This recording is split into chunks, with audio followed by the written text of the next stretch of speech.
రాజులకు రాజు ప్రభులో ప్రభు అయిన యేసుక్రీస్తు నామమున మీకు శుభములు. ఈ రోజు దేవుడు మనకు అనుగ్రహించిన వాగ్దానము ప్రవక్త అయిన జెఫన్యా వ్రాసిన గ్రంథము 3వ అధ్యాయము 15వ వచనము.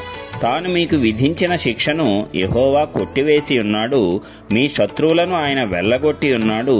ఇశ్రాయేలుకు రాజైన యెహోవా మీ మధ్య ఉన్నాడు గనుక ఇక మీదట మీకు అపాయము సంభవింపదు. ప్రియులారా, ఈ వాగ్దానాన్ని మనం గమనించినట్లయితే దేవుడు మనకు విధించినటువంటి శిక్షను కొట్టివేసి ఉన్నాడంట.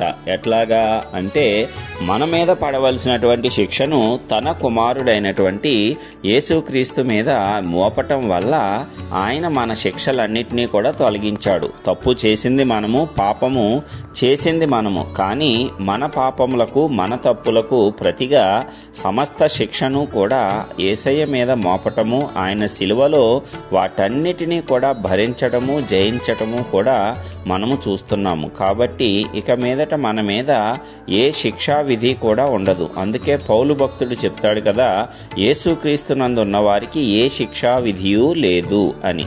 మరి ఆ రీతిగా యేసును గనక మనం అంగీకరించినట్లయితే ఆ శిక్షా విధి అంతా కూడా కొట్టివేయబడుతుంది. అదే విధముగా మీ శత్రువులను ఆయన వెళ్ళగొట్టి ఉన్నాడు. మన మీద ప్రయోగాలు చేస్తూ మనలను నాశనం చేయాలని చూస్తున్నటువంటి ప్రతి విధమైన శత్రువు, పరిస్థితులు, మనుష్యులు, మరి అపవాది ప్రేరేపితమైన ఏ చర్యలైనా సరే మనకు శత్రువులుగానే ఎంచబడతాయి. కాబట్టి అలాంటి శత్రువులన్నిటినీ కూడా దేవుడు వెళ్ళగొట్టి ఉన్నాడంట. ఎందుకంటే శత్రువు మీద ఆయన జయము పొంది ఉన్నాడు. శిలువ మరణం ద్వారా ఆయన జయము పొంది ఉన్నాడు. కాబట్టి మరి మన శత్రువులందరినీ కూడా ఆయన వెళ్ళగొట్టడం మనము చూస్తూ ఉన్నాము.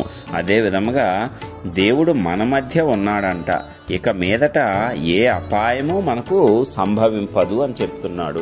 మరి దేవుడు మన మధ్య మనలోనే నివసించుచున్నాడు.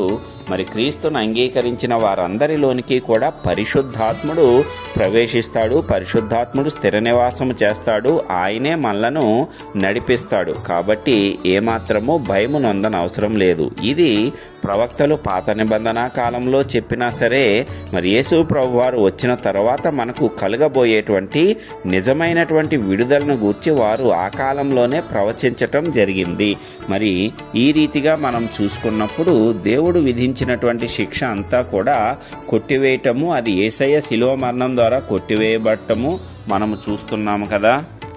క్రీస్తును అంగీకరించాము కాబట్టి ఆ శిక్ష అంతా కూడా క్రీస్తు భరించి వేసి ఉన్నాడు. మరి దేవుడు మన మధ్య ఉన్నాడు కాబట్టి మనము ధైర్యం తెచ్చుకోవాలి. ఎందుకంటే ఇక ఏ అపాయము మనకు సంభవింపదంట.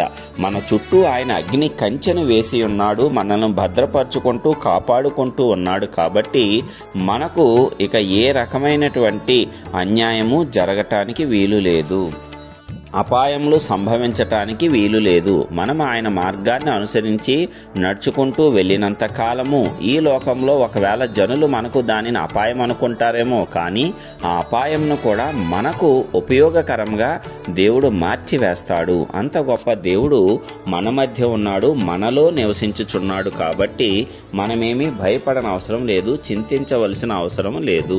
కాబట్టి ప్రియులారా, ఈ వాక్య ధ్యానం ద్వారా మనం ధైర్యం తెచ్చుకోవాలి, దేవునిలో ముందుకు కొనసాగాలి. మన పాపములు, శాపములు ఆయన కొట్టివేసి ఉన్నాడు, ఆయన మీద మోపుకొని ఉన్నాడు, మనలను స్వతంత్రులుగా చేసి ఉన్నాడని మనము నమ్మాలి. ఇక మీదట మనము పాప జీవితం జీవించకుండా నీతిగా, పరిశుద్ధంగా జీవించాలి అనేటువంటి మంచి మనస్సాక్షిని కలిగి మనము జీవించాలి. మరి ఆయన మన మధ్య, మనలో పరిశుద్ధాత్మ రూపంగా ఉన్నాడు అని మనము నమ్మాలి, విశ్వసించాలి.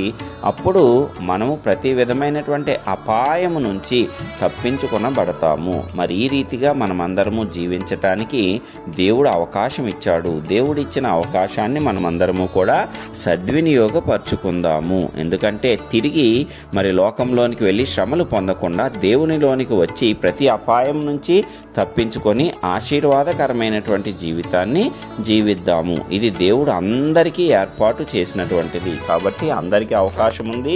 దేవుడిచ్చిన ఈ గొప్ప తరుణాన్ని మనం ఉపయోగించుకుందాము. మరి ఆయన మన పాపములను, శాపములను ఎలాగ కొట్టివేసి భరించి ఎలాగ సిలువలో మోసి మనకు స్వతంత్రతనిచ్చి మన చుట్టూ ఆయన కంచెని వేసి భద్రపరిచి మనకు అవమానములు కలగకుండా కాపాడుతున్నాడో అలాంటి దేవుణ్ణే మనము అనుసరిద్దాము. వదిలిపెట్టకుండా ముందుకు ఆయనతోనే ఈ యొక్క జీవిత ప్రయాణాన్ని కొనసాగిద్దాము. మరి ఈ రీతిగా మనమందరము కూడా ఆయన యందు విశ్వాసం ఉంచి ఆయన కృపలో ముందుకు సాగటానికి ఆ పరిశుద్ధాత్మ దేవుడు మనందరికీ తన కృపను విస్తరింపజేయాలని యేసయ్య పరిశుద్ధ నామమున ప్రార్థించుచున్నాను. ఆమేన్.